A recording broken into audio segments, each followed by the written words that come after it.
चलिए, आज हम कौन सा उपनिषद पढ़ने वाले हैं? कठोपनिषद।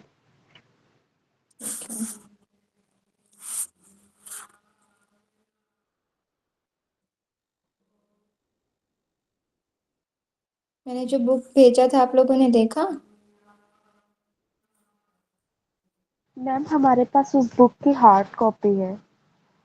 ओके, ठीक है।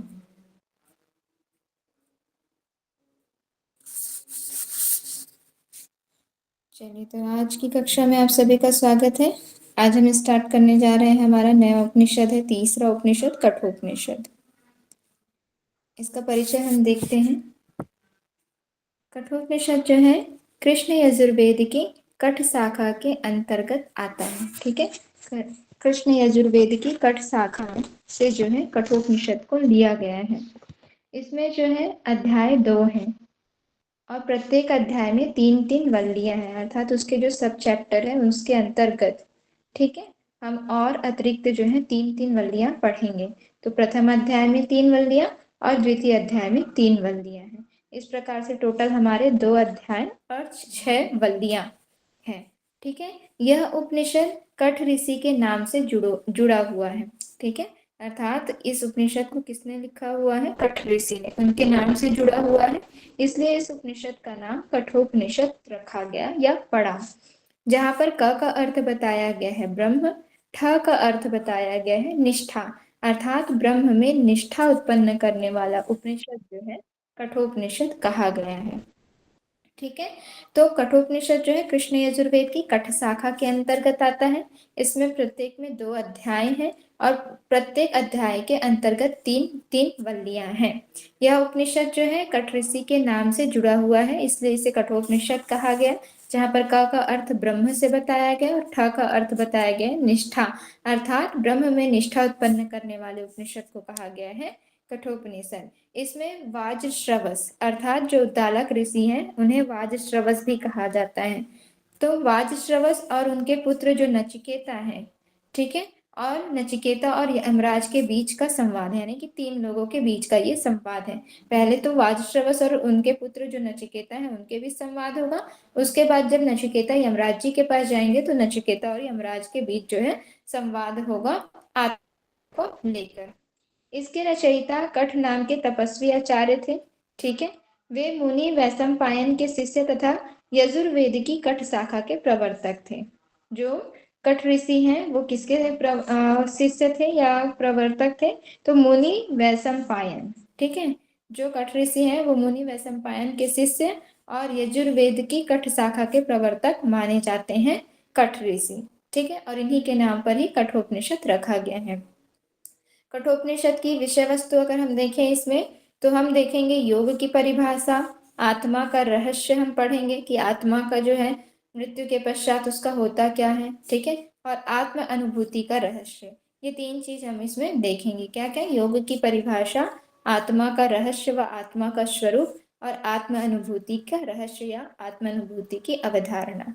ये विषय वस्तु हम कठोपनिषद के अंतर्गत देखेंगे हमारे सिलेबस के अकॉर्डिंग। अब हम आगे देखते हैं यहाँ पर प्रथम अध्याय। प्रथम अध्याय की प्रथम वल्ली में यहाँ पर हम देखेंगे कि जो वाजश्रवस ऋषि हैं और उनके पुत्र नचिकेता हैं उनके बीच जो है संवाद हो रहा है। ठीक है, तो सबसे पहले यहाँ पर देखते हैं कठोपनिषद के प्रथम अध्याय की प्रथम वल्ली उपाख्यान के रूप में यम नचिकेता के गुण आत्मज्ञान संवाद की मात्र भूमिका है, अर्थात नचिकेता को आत्मज्ञान कैसे प्राप्त होगा उसकी यहाँ पर भूमिका बताई गई है प्रथम वल्ली में। तो एक समय की बात है, क्या होता है कि जो नचिकेता के पिता रहते हैं वो क्या करते हैं, यज्ञ करते रहते हैं, और यज्ञ करने के पश्चात जो है वो दान दक्षिणा करते हैं। तो वहां पर जो नचिकेता है वो सब देखते रहते हैं कि मेरे पिता जो है दान कर रहे हैं, है ना। तो वो जो है गायों को भी दान करते हैं, बहुत सारे धन वस्तु बहुत सारी सामग्रियां दान करते हैं, साथ ही साथ गायों को भी दान करते हैं। और ऐसे गाय को दान करते हैं जो बूढ़ी हो चुकी होती है, जिनका कोई उपयोग नहीं आता, जो दूध नहीं देती हैं, जो किसी काम की नहीं रह गई हैं। तो नचिकेता वहां पर सोचते हैं कि मेरे पिता जो है ऐसे गायों को दान में दे रहे हैं जिनका कोई उपयोग नहीं है। ठीक है, तो इससे जो है दान लेने वाले को तो पाप पड़ेगा ही, देने वाले को भी पाप पड़ेगा। ठीक है, तो लेने वाले से ज्यादा देने वाले को, क्यों? क्योंकि वो गाय कोई उपयोग की ही नहीं है, ऐसे गायों को वो दान कर रहे हैं। तो वो अपने पिता से जाकर पूछते हैं कि मैं भी तो आपका ही, आपकी ही वस्तु हूँ, तो आप मुझे किसे दान करेंगे? एक बार पूछते हैं, दो बार पूछते हैं, तीन बार पूछते हैं, कोई जवाब नहीं देते उनके पिता। चौथे बार में एकदम क्रोध में आकर बोलते हैं कि जाओ, मैं तुम्हें मृत्यु के देवता को दान देता हूँ। तो इस प्रकार से फिर जो नचिकेता है वो अपने पिता की आज्ञा का पालन करने के लिए यम जी के पास जाते हैं। बाद में उनके पिताजी के समझाने पर भी वो मानते नहीं है कि नहीं, मैंने क्रोधवश कह दिया था, मैंने मतलब गुस्से में कह दिया था, तो अब ये सत्य नहीं है, तुम मत जाओ, ऐसा करके वो मना भी करते हैं और अपने बातों पर वो पश्चाताप भी करते हैं कि मैंने ऐसे कैसे कह दिया। लेकिन जो नचिकेता है वो क्या है, आज्ञाकारी पुत्र है, तो वो फिर जो है मृत्यु के देवता यमदेव के पास चले जाते हैं। ठीक है, तो ये सारी भूमिका, ये सब कहानी जो है हमारे प्रथम वल्ली के अंतर्गत आती है। देखते हैं यहाँ पर कहा गया है महर्षि अरुण यानी कि वाज्रश्रवा, वाज्रश्रवा को ही क्या कहा जाता है, महर्षि अरुण। बहुत सारे नाम है वाज्रश्रवा जी के। ठीक है, तो उनके पुत्र हुए आरुणी, वाज्रश्रवस, यानी कि जो वाज्रश्रवस जो दालक ऋषि हैं उनके पिता का नाम है वाज्रश्रवा, और वाज्रश्रवा के पुत्र हैं कौन, वाज्रश्रवस। ठीक है, और उनके जो पुत्र हुए वो कौन हुए, नचिकेता हुए। तो यहाँ पर बताया गया है महर्षि अरुण के पुत्र आरुणी वाज्रश्रवस ही गौतम वंशीय उद्दालक थे। ठीक है, अर्थात वाज्रश्रवस ऋषि का एक और नाम आता है, क्या कहा जाता है, उद्दालक ऋषि के नाम से भी जाना जाता है, और एक नाम आरुणी। ठीक है, तो तीन नाम हो गए नचिकेता के पिता का, तीन नाम हो गया, आरुणी, वाज्रश्रवस और उद्दालक ऋषि। ये तीनों एक ही व्यक्ति के नाम है, एक ही ऋषि के नाम है। ठीक है, आरुणी उद्दालक ने विश्वजीत यज्ञ किया। ठीक है, नचिकेता के जो पिताजी थे उन्होंने, जो उद्दालक ऋषि हैं, उन्होंने यज्ञ किया। कौन सा यज्ञ किया, विश्वजीत यज्ञ किया। उद्दालक के पुत्र वाज्रश्रवा का पौत्र। ठीक है, वाज्रश्रवा ऋषि अर्थात महर्षि अरुण, इनके क्या हुए, वो पोते हुए, कौन, नचिकेता। तो उद्दालक के जो पुत्र हैं नचिकेता अत्यंत बुद्धिमान एवं सात्विक प्रवृत्ति के थे। जो नचिकेता थे वो कैसे थे, अत्यंत बुद्धिमान और सात्विक प्रवृत्ति के थे। वाज्रश्रवस मुनि ने विश्वजीत यज्ञ करके अपना संपूर्ण धन और जो गायें हैं उन्हें दान की। ठीक है, तो नचिकेता ने पिता से बोला, क्योंकि वो देख रहे थे कि जो गाय काम की नहीं है वो भी वो दान में दे रहे थे, तो उन्होंने बोला, हे तात, आप मुझे किसको दान देंगे? दूसरी तीसरी बार यह कहने पर उनके पिता ने कहा, तुझे मैं मृत्यु के देवता को दान में देता हूँ, मृत्यवे त्वा ददामिति। ठीक है, इस तरीके से वे जो उद्दालक ऋषि हैं वो अपने पुत्र नचिकेता को बोलते हैं कि मैं तुम्हें मृत्यु के देवता को दान में देता हूँ। फिर पिता की आज्ञा का पालन करने के लिए नचिकेता यम के द्वार पर जा पहुंचे और 3 दिन तक भूखे प्यासे वहां पर खड़े रहे। जब यम ने उसे 3 वरदान देने की बात कही तब वे जो है फिर उनके बातों को माने। अब जब नचिकेता जाते हैं कहाँ, यमदेव से मिलने के लिए, है ना, तो जब यमदेव से मिलने के लिए जाते हैं तो यमदेव वहां पर नहीं रहते, वो किसी काम से कहीं गए रहते हैं। ठीक है, तो 3 दिन तक के भूखे प्यासे वो यमदेव का इंतजार करते रहते हैं। उनकी पत्नी आती है उन्हें मनाने के लिए कि आप अंदर आए ब्राह्मण देवता, आप हमारा आतिथ्य स्वीकार करें, लेकिन वो बोलते हैं कि नहीं, वो मृत्यु के जो देवता है यमदेव वो ही मेरे स्वामी है, तो जब तक वो नहीं आ जाएंगे तब तक मैं उनका यहीं पर इंतजार करूंगा। फिर जैसे ही यमदेव आते हैं तो उनकी पत्नी जो है सारा वृतांत सुनाती है कि ये ब्राह्मण देव जो है स्वयं अग्निदेव के रूप में हमारे द्वार पर आए हैं और 3 दिन से भूखे प्यासे आपका इंतजार कर रहे हैं। तो सारा वृतांत जानने के बाद फिर वहां पर यमदेव बोलते हैं कि मैं आपको आपके इस कठोर तप से अति प्रसन्न हूँ, और प्रसन्न होने के बाद मैं आपको 3 वरदान देना चाहता हूँ। ठीक है, इस तरीके से जो है संवाद उनके बीच शुरू होता है। तो वो संवाद जो है द्वितीय वल्ली में बताया जाएगा।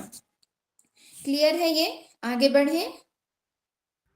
इसमें चलिए, ज्यादा फास्ट तो नहीं हो रहा है ना? ठीक है,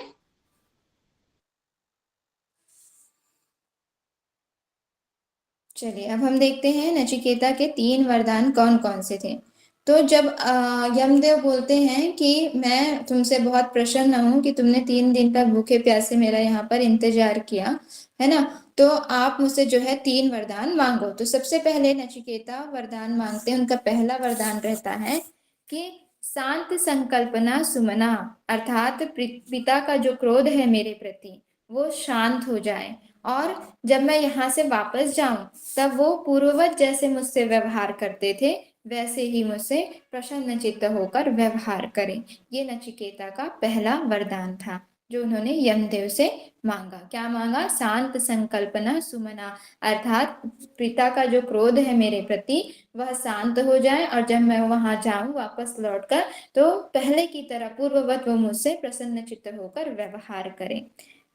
यमदेव ने तथास्तु कह दिया। फिर दूसरा वरदान उन्होंने मांगा, कौन सा? अग्नि विद्या का। ठीक है, अब ये अग्नि विद्या क्या होता है?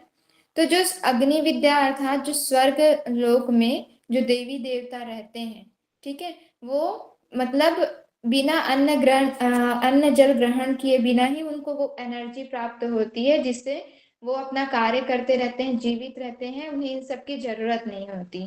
ठीक है, तो वो उस अग्नि विद्या का उन्होंने वरदान मांगा कि मैं उस अग्नि विद्या को जानना चाहता हूं करके। ठीक है, फिर तीसरा वरदान उन्होंने मांगा आत्मज्ञान या आत्मा का रहस्य। ठीक है, अर्थात आत्मा का जो है मृत्यु के पश्चात क्या होता है।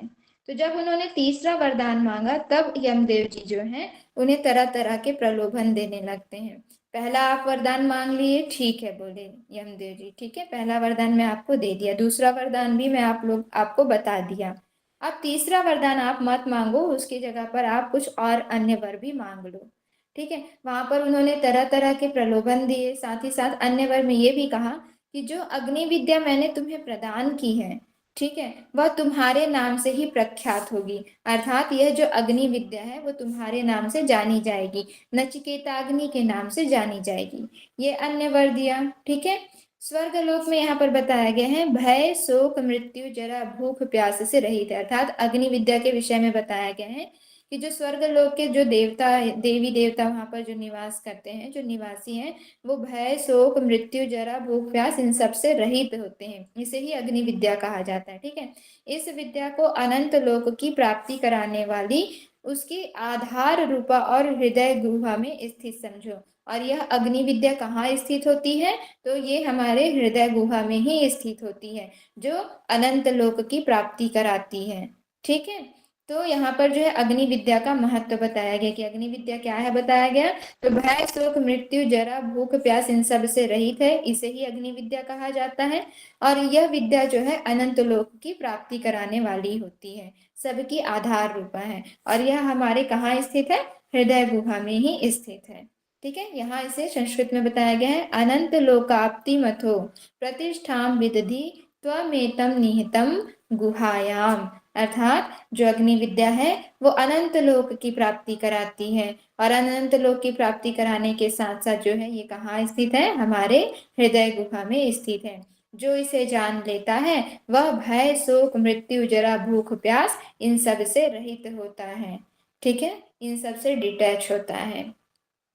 तो यहाँ पर जो है अग्नि विद्या का महत्व बताया गया। तो जब उन्होंने तीसरा वरदान मांगा कि आप मुझे आत्मज्ञान बताइए कि आत्मा का मृत्यु के पश्चात क्या होता है, ये मैं जानना चाहता हूँ, तो वहां पर यमदेव बोलते हैं कि इस विद्या को जानने के तुम योग्य नहीं हो। ठीक है, इसलिए इस विद्या को तुम मत समझो या तुम मत जानो, इसके अतिरिक्त तुम कोई और अन्य वर मांग लो। ठीक है, अन्य वर में वो अपने तरफ से बोलते हैं कि ये जो अग्नि विद्या मैंने तुम्हें प्रदान की है वो तुम्हारे नाम से जानी जाएगी, अर्थात नचिकेता अग्नि के नाम से जानी जाएगी। लेकिन नचिकेता तो नचिकेता थे, वो यमदेव के बात पर नहीं आए, उन्होंने कहा कि मैं आपके प्रलोभनों में नहीं आने वाला, मुझे ये जानना है, मतलब जानना ही है। तो वो तरह तरह के कौन कौन से प्रलोभन है ये हम आगे देखते हैं। ठीक है, देखिए यहाँ पर जो है उनको लालच देते हैं कि आप जो है आत्मज्ञान के विषय में मत जानो, आप कुछ और वर मांग लो। तो कौन कौन से वर यहाँ पर बोलते हैं? 100 वर्ष की आयु वाले पुत्र और पौत्र ले लो, गौ आदि पशु हाथी हिरण स्वर्ण अश्व ये सब मैं तुम्हें प्रदान कर दूंगा, लेकिन तुम आत्मविद्या का ज्ञान मुझसे मत मांगो। भूमि मंडल का साम्राज्य, अपनी इच्छा का जीवन, अर्थात ये जो पृथ्वी भूमि मंडल है वो इसका पूरा साम्राज्य मैं तुम्हें दे दूंगा। अपनी इच्छा का जीवन, अर्थात जब तक तुम्हारी इच्छा होगी तब तक तुम अपना जीवन जीना। ठीक है, तुम्हारी इच्छा के बिना तुम्हें मृत्यु नहीं आएगी। पृथ्वी के विस्तृत भूभाग पर शासन करना, धन व लंबा जीवन, लंबी आयु, सभी कामनाओं की पूर्ति करने वाला, ठीक है, सभी कामनाओं की तुम्हारी पूर्ति हो जाएगी, रथ घोड़े हाथी ये सब मैं तुम्हें प्रदान करूंगा। लास्ट में बोलते हैं कि अप्सराएं आदि ये सब मांग लो, लेकिन आत्मविद्या का ज्ञान मत मांगो। फिर नचिकेता इन सब प्रलोभनों को नकार देते हैं। यहाँ पर नचिकेता उत्तर देते हैं, इन सांसारिक भोगों का मनुष्य के लिए स्वभाव है, अर्थात ये जो सांसारिक सुख है, ये जो सांसारिक भोग है, वो मनुष्य के लिए कैसा है, सब की भांति है, अर्थात आज है कल नष्ट हो जाएगा, कुछ ही क्षणों का ये सुख है। ठीक है, तो ये मुझे नहीं चाहिए। सवो भावमर्त्य यदंत कहतत, अर्थात ये जो सांसारिक भोग है वो मनुष्य के लिए किसकी भांति है, शव की भांति है ना। मनुष्य धन से कभी भी तृप्त नहीं किया जा सकता, अर्थात मनुष्य जो है ये सारी सुख सुविधाएं धन संपत्ति इन सब से कभी भी तृप्त नहीं हो सकता है। यहाँ पर बताया गया है, न वित्तेन तर्पणीयो मनुष्यो लस्या समहे वित्तम आद्राक्षम चेतत्वा। ठीक है, ये दोनों वर्ड आप लोग याद रखिएगा संस्कृत की। एक स्वभाव मत्स्य यदंत कहता था, अर्थात सांसारिक भोग जो है वो मनुष्य के लिए कैसा है, शव के समान है, और मनुष्य धन से कभी भी तृप्त नहीं किया जा सकता। न वित्तेन तर्पणीयो मनुष्यो लप्स्यामहे वित्तम आद्रक्षम चेतत्वा। ठीक है, तो ये दोनों आप वाक्य याद रखेंगे। उसके बाद इन सब को जो है नचिकेता नकार देते हैं कि ये सब मुझे नहीं चाहिए। इससे यमदेव और भी प्रसन्न हो जाते हैं, और प्रसन्न होने के बाद फिर वो जान जाते हैं कि नचिकेता इस विद्या को पाने के योग्य है। उसके बाद फिर वो आत्मविद्या का ज्ञान जो है नचिकेता को देते हैं। ठीक है, इस तरीके से हमारा यहाँ पर प्रथम अध्याय का प्रथम वल्ली कंप्लीट हुआ। तो प्रथम अध्याय के प्रथम वल्ली में सबसे पहले नचिकेता के पिताजी और उनके बीच, कौन है उनके पिताजी, नचिकेता के पिताजी का नाम क्या है? वाजश्रवा, आरुणि और उद्दालक। बहुत बढ़िया। और इनके पिता का क्या नाम था? अरुण और वाजश्रवा। बहुत बढ़िया। ठीक है, तो ये संवाद है। उसके बाद जब वो बोलते हैं कि मैं तुम्हें मृत्यु के देवता को देता हूँ दान में, तो फिर नचिकेता जो है यमदेव के पास चले जाते हैं, 3 दिन तक भूखे प्यासे उनका वेट करते हैं, और फिर जब यमदेव आते हैं सारा वृत्तांत सुनते हैं, उसके बाद उनसे प्रसन्न होकर वो 3 वर मांगने को कहते हैं। पहला वर उन्होंने मांगा कि मेरे पिता का जो क्रोध है मेरे प्रति वो शांत हो जाए, और जब मैं वापस जाऊं तो पूर्ववत वो मुझसे व्यवहार करे। दूसरा उन्होंने अग्नि विद्या का वरदान मांगा कि जो स्वर्ग में देवता आदि गण जो रहते हैं वो सब किस तरीके से रहते हैं, क्या उन्हें भूख प्यास लगती है, मृत्यु भय इन सब से वो ग्रसित होते हैं? तो नहीं, इन सब से वो रहित होते हैं। और ये जो अग्नि विद्या है वो कहाँ निवास करती है, हमारे हृदय गुहा में ही निवास करती है, इस तरीके से बताते हैं। उसके बाद तीसरा वर उन्होंने मांगा कि मुझे आत्मविद्या का ज्ञान जो है आप प्रदान कीजिए। तो उसके बाद जब ये तीसरा वर मांगते हैं तो यमदेव जो है उन्हें तरह तरह के प्रलोभन देते हैं, लालच देते हैं कि आप ये वाली विद्या मत मांगो, आप इसकी जगह पर दूसरा कुछ मांग लो। और प्रसन्न होकर ये भी बोलते हैं कि जो अग्नि विद्या मैंने तुम्हें प्रदान की है वो तुम्हारे नाम से ही जानी जाएगी, अर्थात वह नचिकेताग्नि के नाम से प्रसिद्ध होगी। तो फिर और उसके अतिरिक्त 100 गायें, पुत्र, धन संपत्ति, है ना, जब तक उनकी इच्छा हो तब तक जीवन जीने की आयु, ये सब उन्हें बोलते हैं कि मैं तुम्हें प्रदान करूंगा। लेकिन नचिकेता बोलते हैं कि ये सब जो सुख साधन है वो कैसे है, मनुष्य के लिए शवोभाव के समान है, और मनुष्य जो है कभी भी धन से तृप्त नहीं हो सकता, इसलिए ये सब मुझे नहीं चाहिए। उसके बाद यमदेव और अधिक प्रसन्न हो जाते हैं और नचिकेता को जो है आत्मविद्या का ज्ञान देते हैं।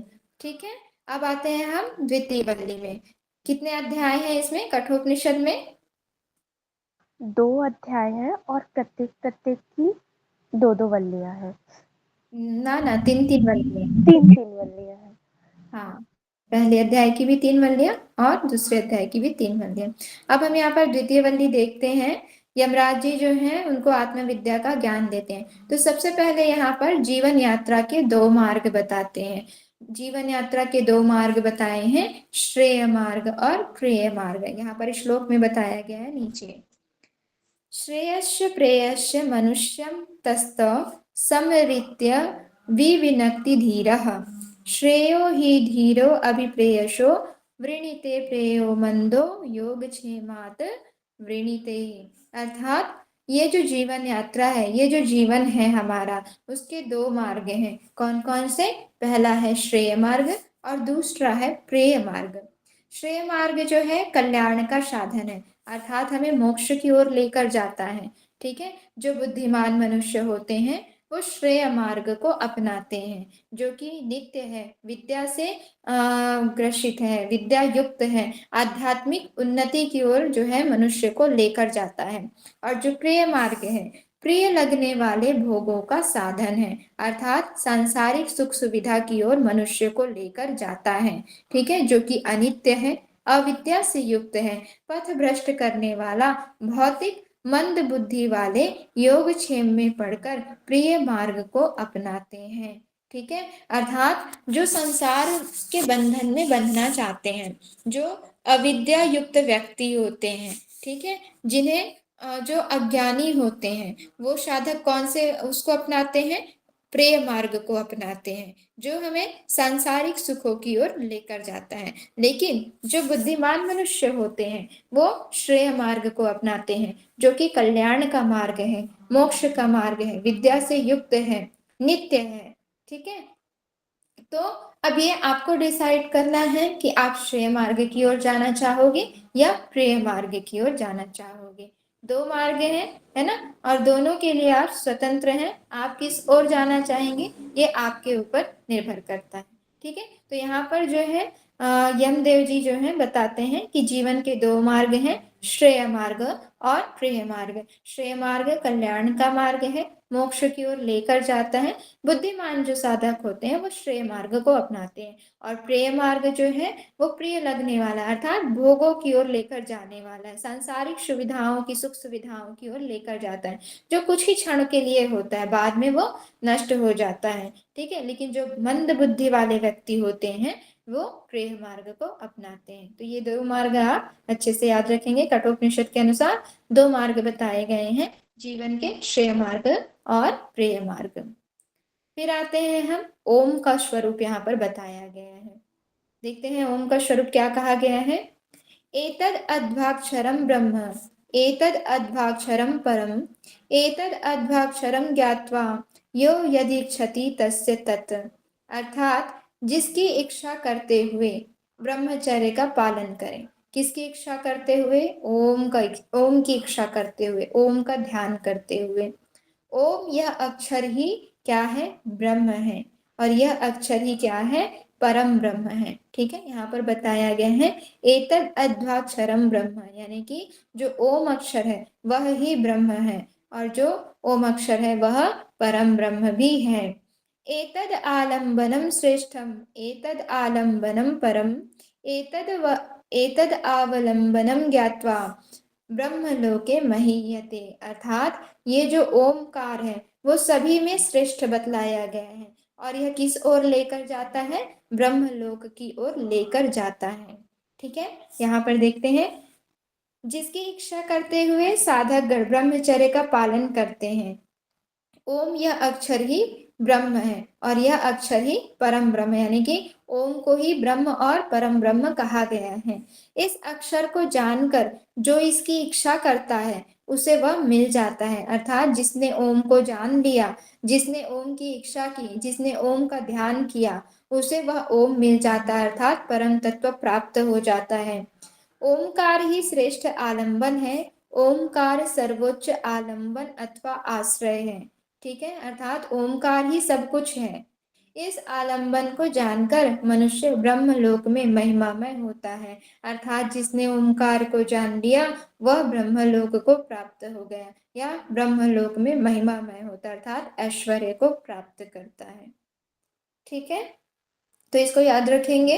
ये हमारा प्रथम अध्याय का कौन सा वल्ली है? द्वितीय वल्ली का 16वां और 17 नंबर का श्लोक है। ठीक है, इसको याद रखेंगे। एतद अध्वाक्षरम ब्रह्म, एतद अध्वाक्षरम परम, अर्थात यहाँ पर जो ओम है उसे ही ब्रह्म और पर ब्रह्म कहा गया है। जो इसकी इच्छा करता है वो उसे प्राप्त कर लेता है, और जो इसे जान लेता है वह ब्रह्मलोक में महिमामय होता है।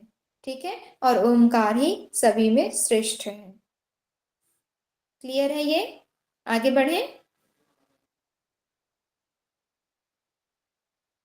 मेरी आवाज आ रही है? हाँ यस सर। हाँ चलिए, देखिए सोना नहीं है ना, जागते रहना है। चलिए, अब हम देखेंगे आत्मा का स्वरूप। द्वितीय वल्ली में अभी हमने देखा, सबसे पहले यमदेव ने नचिकेता को 2 मार्ग बताए जीवन के, श्रेय और प्रेय मार्ग। उसके बाद हमने क्या देखा? ओम का स्वरूप देखा। ओम का स्वरूप क्या बताया गया है कि ओम ही ब्रह्म है, ओम ही परम ब्रह्म है। जो इसे पाने की इच्छा करता है वो इसे प्राप्त कर लेता है, और ओमकार ही क्या है? सर्वश्रेष्ठ आलंबन है। ठीक है, जो इसे जान लेता है, जो साधकगण इसको जान लेते हैं, वो ब्रह्मलोक में महिमामयी होते हैं। ठीक है, महिमान्वित होते हैं या प्रसन्नचित होते हैं। इस तरीके से आप इसे याद रख सकते हैं। अब हम देखते हैं यहाँ पर आत्मा का स्वरूप। ये आत्मा का स्वरूप यहाँ पर इसलिए बताया जा रहा है क्योंकि नचिकेता जो है तीसरा वरदान मांगते हैं यमदेव से कि मुझे आत्मविद्या का रहस्य बताइए। आत्मा की मृत्यु के पश्चात क्या दशा होती है, उसकी स्थिति क्या होती है, ये सब मुझे जानना है, तो आप मुझे इस विद्या के बारे में बताइए। तो अब यहाँ पर यमदेव जी जो है पहले तो वहां पर 2 मार्ग बताए, फिर ओम का स्वरूप बताए। ठीक है, कि इसे ही ब्रह्म समझो, इसे ही परम ब्रह्म जानो। अब आत्मा के विषय में बता रहे हैं। न जायते म्रियते वा विपश्चिनायं कुतश्चिनं बभूव कश्चित् अजो नित्यः शाश्वतोऽयं पुराणो न हन्यते हन्यमाने शरीरे हन्ता चिन्मन्यते हन्तु हतश्चिन्मन्यते हतम् उभौ तो न विजानीतो नायं हन्ति न हन्यते। कौन सा ये श्लोक जो है और कहाँ पर आता है? मैम ये भगवत गीता में आता है ये श्लोक, बहुत द्वितीय बढ़िया। अध्याय में। हाँ जी, ठीक है, तो यहाँ से ही जो है भगवत गीता में गया है। ठीक है, तो अब यहाँ पर हम देखते हैं न जायते म्रियते वा विपश्चिनायं कुतश्चिनं बभूव कश्चित् अजो नित्य शाश्वतोयम पुराणो न हन्यते हन्यमाने शरीरे। अर्थात ये जो आत्मा है वह नित्य है, शाश्वत है, पुरातन है। ना तो यह इसको कोई मार सकता है, ना ये किसी के द्वारा मारा जा सकता है। ठीक है, ज्ञान स्वरूप आत्मा न जन्म लेता है और ना मृत्यु को प्राप्त होता है। न जायते म्रियते, अर्थात ज्ञान स्वरूप जो आत्मा है वह न जन्म लेता है और ना ही मृत्यु को प्राप्त करता है। यह ना किसी का कार्य है, ना किसी का कारण है। ठीक है, यह अजन्मा है, नित्य है, शाश्वत है, पुरातन है। शरीर के नष्ट हो जाने पर भी इसका नाश नहीं होता है। यदि कोई मारने वाला स्वयं को मारने में समर्थ मानता है और यदि मारा जाने वाला स्वयं को मारा गया मानता है, वे दोनों ही सत्य को नहीं जानते हैं। ठीक है, क्या बोला जा रहा है कि यदि कोई स्वयं को मारने में समर्थ समझता है और या किसी के द्वारा मारने में समर्थ समझता है, तो वो दोनों ही सत्य को नहीं जानते, अर्थात वह आत्मा के विषय में नहीं जानते। यह आत्मा ना तो मरता है और ना ही मार दिया जाता है। तो यह क्या है? अजन्मा है, नित्य है, शाश्वत है और पुरातन है। ठीक है, तो इस तरीके से यहाँ पर आत्मा का स्वरूप बताया गया है। आत्मा जो है ज्ञान स्वरूप है, न जन्म लेता है, न मृत्यु को प्राप्त होता है, न किसी का कार्य है और न ही किसी का कारण है। यह अजन्मा है, नित्य है, शाश्वत है, पुरातन है। शरीर के नष्ट हो जाने पर भी आत्मा का नाश नहीं होता है, वह ज्यों का त्यों बना ही रहता है। यदि कोई मारने वाला स्वयं को मारने में समर्थ मानता है और यदि मारा जाने वाला स्वयं को मारा गया मानता है, तो वो दोनों ही सत्य से अनभिज्ञ है, अर्थात वो वास्तविकता को नहीं जानते हैं। यह आत्मा ना मरता है, ना किसी के द्वारा मारा जाता है। ठीक है, इस तरीके से यहाँ पर आत्मा का स्वरूप बताया गया है। ये आप याद रखेंगे, ये श्लोक याद रखेंगे आप लोग। यहाँ पर 18वें और 19वें नंबर के श्लोक पर बताया गया है।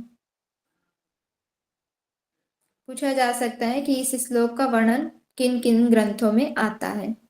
ठीक है, तो ये याद रखेंगे। अब यहाँ पर देखते हैं परमात्मा का स्वरूप और उनकी महिमा क्या है।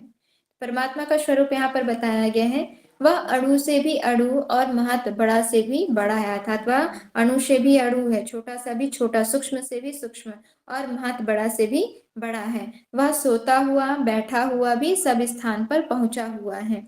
उसका शरीर ना होते हुए भी वह सब शरीरधारी में अवस्थित है, अर्थात वह निराकार है, उसका कोई आकार नहीं है, ना ही उसका कोई शरीर है, लेकिन सभी शरीरधारी में अवस्थित है, अर्थात सभी प्राणियों में उसका वास है। ब्रह्म शक्ति और छत्र शक्ति, क्षेत्र शक्ति दोनों उसके ओदन भोजन के समान है। ठीक है, अर्थात ओदन अर्थात ये संस्कृत वर्ड हो गया, ओदन का अर्थ होता है भोजन। तो ब्रह्म शक्ति और क्षेत्र शक्ति दोनों उसके भोजन के समान है, अर्थात संसार की दोनों बड़ी शक्ति उसी के अधीन है। संसार की जितनी भी शक्तियां हैं सब किसके अधीन है? ब्रह्म की शक्ति के अधीन है। वह भूत और भविष्य का स्वामी है। कौन? ब्रह्म, परमात्मा। ठीक है, ईशानो भूत भविष्यस्य स एवाद्य स उ शवः, अर्थात वह भूत और भविष्य का स्वामी है। अंगुष्ठ मात्र पुरुष परमात्मा के मध्य बैठा हुआ है। अब यहाँ पर जो है परमात्मा का आकार बता दिया गया है कि कैसा है, अंगुष्ठ मात्र। ठीक है, और किसके मध्य बैठा हुआ है? आत्मा के मध्य बैठा हुआ है। अंगुष्ठ मात्र पुरुषो मध्य आत्मनि तिष्ठति। ठीक है, तो परमात्मा जो है अंगुष्ठ मात्र बताया गया है और आत्मा के मध्य में बैठा हुआ है। इस तरीके से यहाँ पर परमात्मा का स्वरूप और उनकी महिमा का वर्णन किया गया है। क्या कहा गया है कि वह अणु से भी अणु और महत से भी महत है। वह सोता हुआ बैठा हुआ भी सब स्थान पर पहुंचा हुआ है। उसका शरीर ना होते हुए भी वह सब शरीरधारी में अवस्थित है। ब्रह्म शक्ति और क्षेत्र शक्ति सब उसके ओदन भोजन के समान है, अर्थात संसार की जितनी भी शक्तियां हैं सब ब्रह्म की शक्ति के अधीन है। वह भूत और भविष्य का ज्ञाता है, सभी को वह जानता है और उसका आकार अंगुष्ठ मात्र वह आत्मा के मध्य में बैठा हुआ है।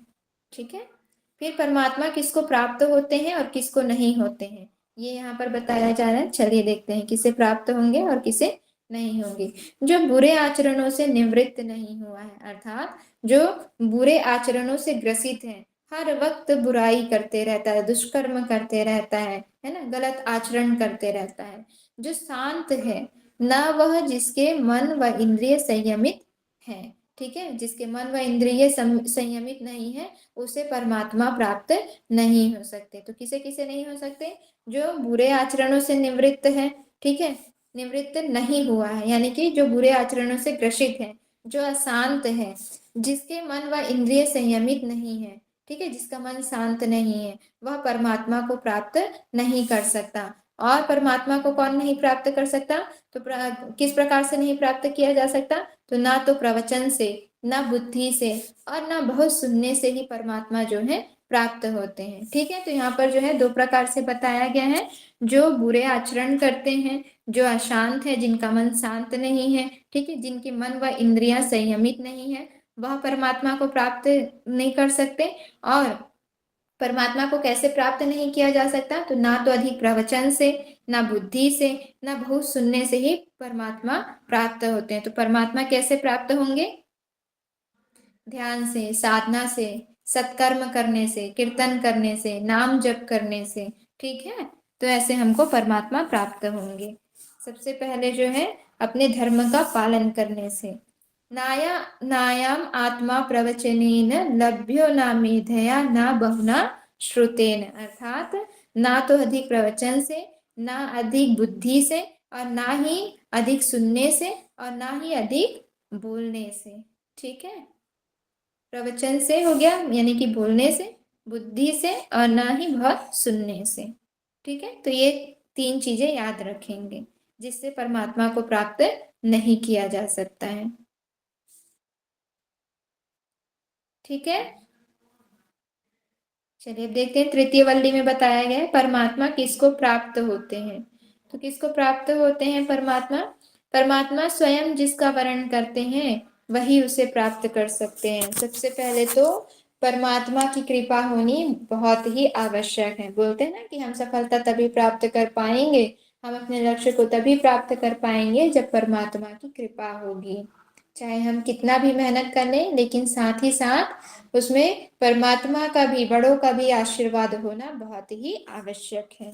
ठीक है, तो यहाँ पर बताया गया है परमात्मा स्वयं जिसका वर्ण करते हैं वही परमात्मा को प्राप्त कर सकता है। जो विवेकशील है, जिसने मन सहित अपनी समस्त इंद्रियों को वश में कर लिया है, जो सदैव पवित्र भावों को धारण करने वाला है, अर्थात हमेशा उसके मन में सदाचार रहता है, सबके प्रति वह भला सोचता है ना, अच्छी भावना रखता है, सत्कर्म करता है, वही उस आत्म तत्व को जान पाता है, अर्थात वही जो है वो परमात्मा को जान पाता है।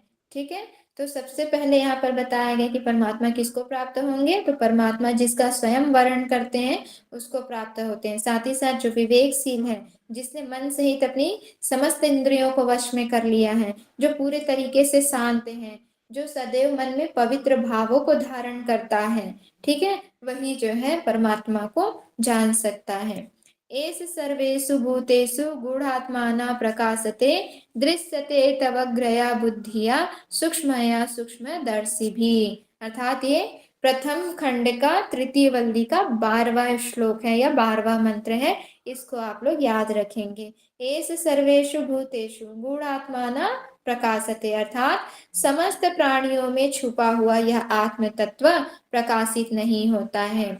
दृश्यते तवग्रया बुद्धिया सूक्ष्मया सूक्ष्मदर्शी भी, वरन यह सूक्ष्म दृष्टि रखने वाले तत्वदर्शियों को ही सूक्ष्म बुद्धि से दिखाई देता है। अर्थात हम परमात्मा को सामान्य आंखों से नहीं देख सकते, अपने सामान्य दृष्टि से, सामान्य बुद्धि से परमात्मा को नहीं जान पाएंगे। उसके लिए क्या होना आवश्यक है, सूक्ष्म दृष्टि होना आवश्यक है ना।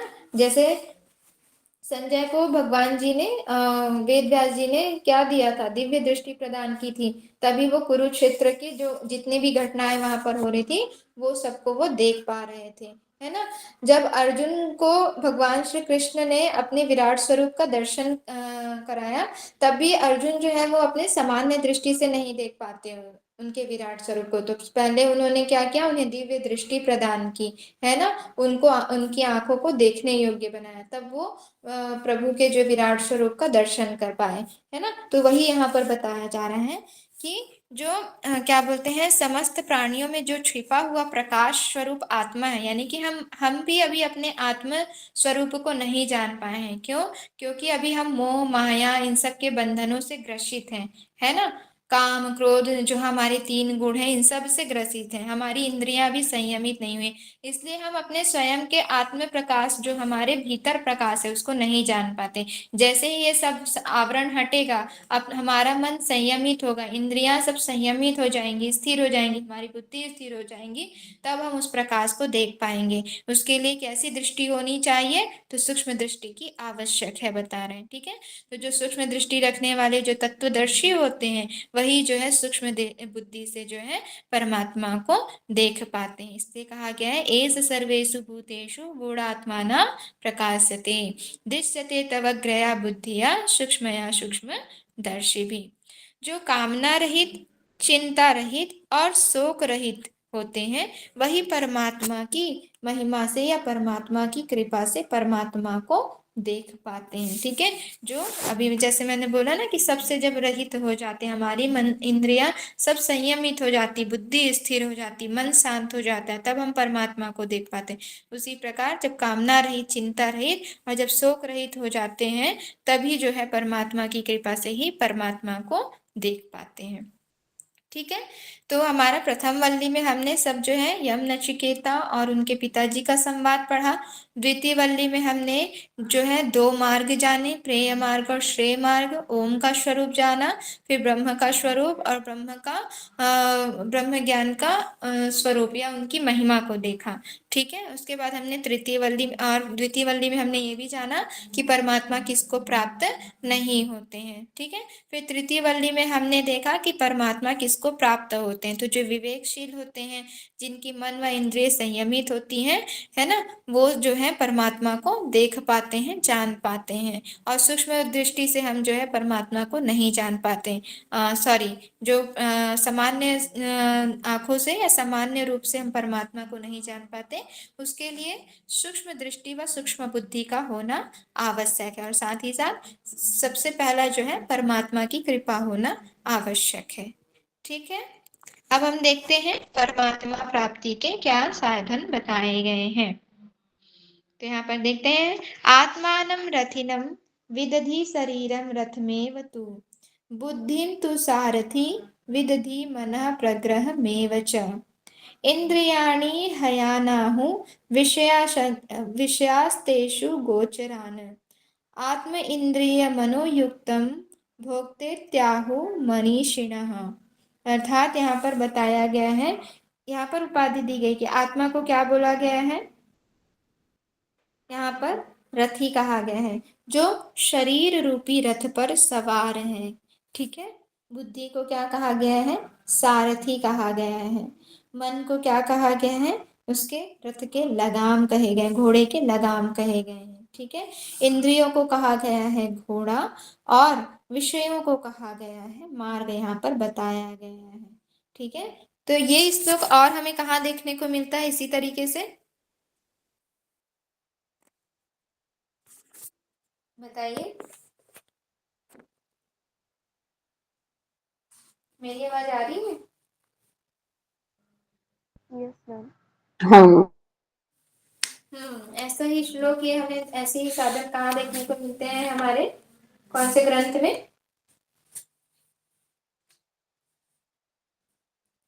भगवत गीता में आप लोगों ने ये पढ़ा होगा ना, वहां पे भी आता है कि जो आत्मा है हमारे, वो शरीर रूपी रथ पर सवार है। अर्थात आत्मा को रथी कहा गया है, शरीर को रथ कहा गया है। बुद्धि की तुलना की गई है सारथी से। ठीक है, बुद्धि को क्या बताया गया है, सारथी कहा गया है। याद आया?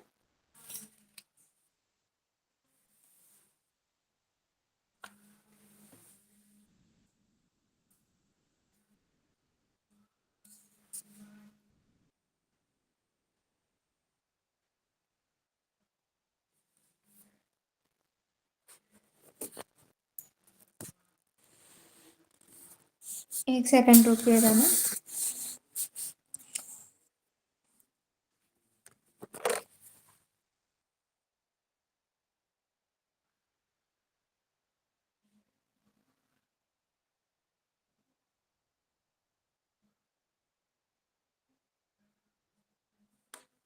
चलिए, कहाँ पे थे, याद आया कि नहीं ये वाला श्लोक, हमारे यस श्रीमद् मैम। भगवद गीता में भी गया है। ठीक है, क्या कहा गया है वहां पर, रथ का मैम स्वामी वहाँ पे कौन है, शरीर की अ, अ, हमारा शरीर जो है वो रथ है, वहाँ भी यही बताया है। और बुद्धि को सारथी बोला वहाँ भी। हम्म, ठीक है, तो उस रथ को चलाने वाला कौन है, हमारा बुद्धि, अर्थात सारथी सारथी कहा गया है। ठीक है, बुद्धि को सारथी कहा गया है। तो इस तरीके से आप जो है इसको भी याद रखेंगे। ओके, आगे बढ़े, परमात्मा प्राप्ति के साधन यहाँ पर बताए गए हैं। अब आगे देखते हैं, मन इंद्रिय के साथ रहने वाला आत्मा ही भोगता है। अर्थात आत्मा जो है वो सारी चीजों को देखने का काम करता है। ठीक है, उसके बाद यहाँ पर 11 द्वार बताए गए हैं। शरीर में हमारे आंख, कान, नाक, मुख, गुदा, लिंग, नाभि एवं ब्रह्मरंध्र, ये 11 द्वार बताए गए हैं जहां से प्राण जो है प्रवेश करता है और निकलता भी है। ठीक है, इस तरीके से ये 11 द्वार बताए गए हैं। उसके बाद आते हैं, श्रेष्ठता का क्रम बताया गया है। तो श्रेष्ठता का क्रम अब यहाँ पर हम देखेंगे, इंद्रियेभ्यः परा यथा अर्थेभ्यश्च परम मनः, मनश्चस्तु परा बुद्धि, बुद्धिरात्मा महान परः। अर्थात इंद्रियेभ्य, इंद्रियों से श्रेष्ठ किसे कहा गया है, विषय को कहा गया है। विषय से श्रेष्ठ कहा गया है मन को। ठीक है, इंद्रियेभ्य परः यथा अर्थेभ्यश्च परम मनः, अर्थात विषय से भी श्रेष्ठ कौन है, मन है कहा गया है। मनसस्तु परा बुद्धि अर्थात मन से श्रेष्ठ बुद्धि को कहा गया है। बुद्धिर आत्मा महान परम, और बुद्धि से श्रेष्ठ किसे कहा गया है? आत्मा को कहा गया है। आत्मा जो कि सबका स्वामी होता है। ठीक है, तो ये श्रेष्ठता का क्रम याद रखेंगे। इंद्रियों से श्रेष्ठ विषय, विषय से श्रेष्ठ मन, मन से श्रेष्ठ बुद्धि, बुद्धि से श्रेष्ठ आत्मा, और आत्मा से जो श्रेष्ठ परम पुरुष ब्रह्म। ठीक है, जो सबका स्वामी होता है। इस तरीके से ये याद रखेंगे। यहाँ पर शॉर्ट में बता दिया गया है, इंद्रिय से श्रेष्ठ विषय है, विषय से श्रेष्ठ मन, मन से श्रेष्ठ बुद्धि, बुद्धि से श्रेष्ठ आत्मा, और आत्मा से श्रेष्ठ जो है अव्यक्त माया, यानी कि जो सब चीजों से परे होती है। ठीक है, और उससे भी श्रेष्ठ जो है परम पुरुष पर ब्रह्म श्रेष्ठ है। ओके, फिर आते हैं नेक्स्ट है हमारा मंत्र या श्लोक कहा जाए 14 नंबर का। कौन से वल्ली की? तृतीय वल्ली की। उत्तिष्ठ जागृत प्राप्य वरान्नि बोधत, कसुरस्य धारा निश्चिता, दुरत्यया दुर्गपथस्थ कवयो वदन्ति। अर्थात उठो जागो और श्रेष्ठ महापुरुषों को पाकर उनके पास जाकर उस परम ब्रह्म परमेश्वर को जान लो। यह मार्ग छुरे के धार के समान दुर्गम पथ वाला बताया गया है। अर्थात यहाँ कहा गया है कि उठो जागो और श्रेष्ठ महापुरुषों का सानिध्य प्राप्त कर। ठीक है, ये किसका और भी यहाँ पर आता है ना, उठो जागो और अपने लक्ष्य को प्राप्त करो, जब तक प्राप्त ना हो। विवेकानंद, विवेकानंद स्वामी। हाँ जी, स्वामी विवेकानंद जी ने यहीं से लिया था, और उनका अर्थ यही था कि उठो जागो और तब तक मत रुको जब तक तुम्हारा लक्ष्य प्राप्त ना हो जाए। और वह लक्ष्य किसे बताया गया है? परम ब्रह्म को बोला गया है, मोक्ष को बताया गया है। ठीक है, लेकिन आजकल लोग जो है अपने अपने तरह से अर्थ निकाल लेते हैं वहां पर अपने अपने अनुसार। किसी को कोई कुछ प्राप्त करना होता है तो किसी को कुछ प्राप्त करना होता है, तो अपने अनुसार वो उसके अकॉर्डिंग लक्ष्य को बना लेते हैं। ठीक है, जैसे कि अब अभी हमारा लक्ष्य है नेट जेआरएफ एग्जाम पास करना, लेकिन स्वामी विवेकानंद जी का कथन यही था, मोक्ष को प्राप्त करना, और उन्होंने यहीं से इस वाक्य को लिया था कि उठो जागो और श्रेष्ठ महापुरुषों को पाकर, अर्थात श्रेष्ठ महापुरुषों के सानिध्य में रहकर उनके पास बैठकर परम ब्रह्म परमेश्वर को जान लो। ठीक है, और उनको प्राप्त कर लो। यह मार्ग छुरे की धार के समान दुर्गम पथ वाला है। अर्थात यह जो पथ है वो बहुत ही दुर्गम है। और कैसी उपाधि दी गई है? यहाँ पर संज्ञा दी गई है कि छुरे की धार के समान दुर्गम है। ठीक है, लेकिन इसे प्राप्त तो करना पड़ेगा, चलना तो पड़ेगा इस पर। ठीक है, तो जब इस तरीके से क्या बोलते हैं हम प्राप्त करेंगे सानिध्य और अपने लक्ष्य को प्राप्त करने के लिए आगे बढ़ेंगे, तो उसका फल क्या होगा? तो मृत्यु के मुख से सदा के लिए व्यक्ति जो है छूट जाता है। अर्थात जो संसारिक जो बंधन है उससे मुक्त होकर जो है मोक्ष को प्राप्त कर लेता है। इसलिए यहाँ पर कहा गया है कि मृत्यु के मुख से सदा के लिए छूट जाता है। ठीक है, तो इस तरीके से यहाँ पर इसको भी आप लोग याद रखेंगे कि कौन से नंबर का ये श्लोक है और इसका अर्थ क्या बताया गया है। आगे बढ़े, क्लियर है ये?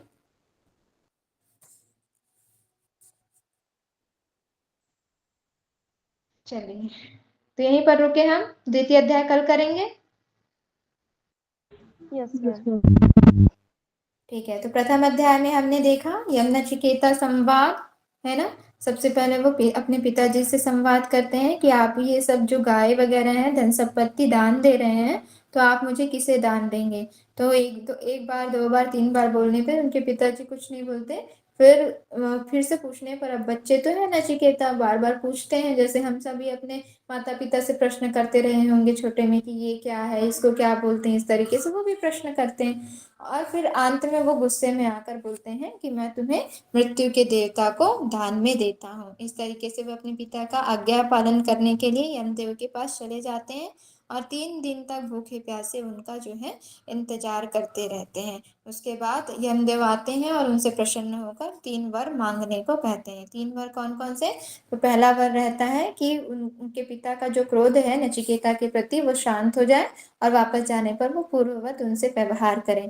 दूसरा वरदान उन्होंने अग्नि विद्या का मांगा, और तीसरा वरदान आत्मज्ञान की विद्या का मांगा।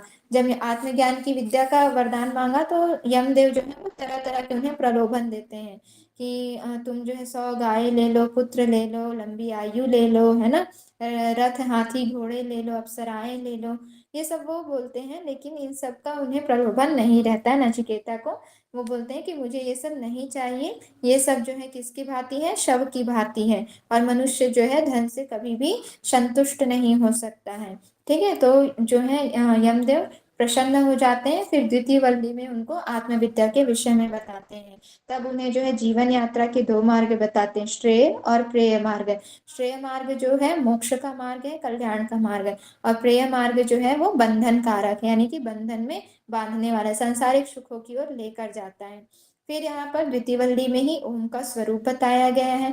ठीक है, ओम का स्वरूप क्या बताया गया है कि ओम जो है ब्रह्म और परम ब्रह्म है। जो इनको पाने की इच्छा करते हैं वो प्राप्त कर लेते हैं, और जो इनको क्या करना चाहते हैं, जान लेते हैं, वो ब्रह्मलोक में महिमामयी हो जाते हैं। और ओंकार ही श्रेष्ठ आलंबन व आश्रय है कहा गया है। उसके बाद फिर ब्रह्म का यहाँ पर आत्मा का स्वरूप बताया गया। आत्मा का स्वरूप क्या बताया गया है कि आत्मा ना तो जन्म लेता है ना मृत्यु को प्राप्त करता है, यह जन्मा नित्य शाश्वत और पुरातन है। ठीक है, इस तरीके से आत्मा का स्वरूप यहाँ पर बताया गया। उसके बाद परमात्मा का स्वरूप भी बताते हैं कि अणु से अणु, महत से महत, सोते हुए बैठते हुए सब स्थान पर पहुंचने वाले हैं। ठीक है, और अंगुष्ठ मात्र परमात्मा जो है आत्मा के मध्य में बैठा हुआ है। और कौन प्राप्त नहीं कर सकते, तो जो बुरे आचरण करते हैं, जो अशांत है, जिनके मन वाणी इंद्रिय संयमित नहीं है, वह परमात्मा को प्राप्त नहीं कर सकते। ना तो अधिक और ना बहुत सुनने से जो है परमात्मा प्राप्त हो सकते हैं। फिर तृतीय वल्ली में बताया गया कि कौन प्राप्त करने का अधिकारी है, परमात्मा को कौन प्राप्त कर सकता है। तो सबसे पहले परमात्मा की कृपा होनी आवश्यक है, और साथ ही साथ जो विवेकशील है, जिनकी मन इंद्रिय संयमित है, जो शांत है ना, वही जो है आत्मभाव को जान पाते हैं, जिनका मन जो है सदैव पवित्र भावों को धारण करता है, हर किसी के बारे में अच्छा ही सोचता है। ठीक है, वह परमात्मा को प्राप्त कर सकते हैं। फिर परमात्मा प्राप्ति के यहाँ पर जो है साधन बताए गए हैं, है ना, जो हमारा शरीर मन बुद्धि इन सब की तुलना की गई है, रथ से, सारथी से, लगाम से, घोड़े और मार्ग, इस तरीके से यहाँ पर जो है तुलना की गई है। फिर 11 द्वार बताए गए हैं, श्रेष्ठता का क्रम बताया गया है, और उसके फल बताए गए हैं। ठीक है, इस तरीके से हमारा जो है प्रथम अध्याय कंप्लीट होता है कठोपनिषद का।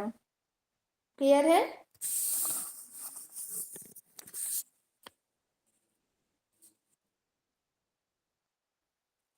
चलिए, किसी को कोई डाउट तो पूछ लीजिए।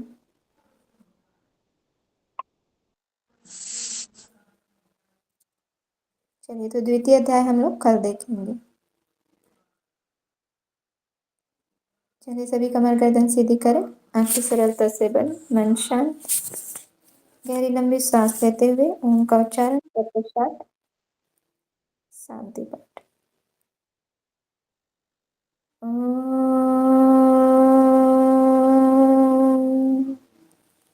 शांति शांति शांति। अपने दोनों हाथों को आपस में रब करते हुए अपनी आंखों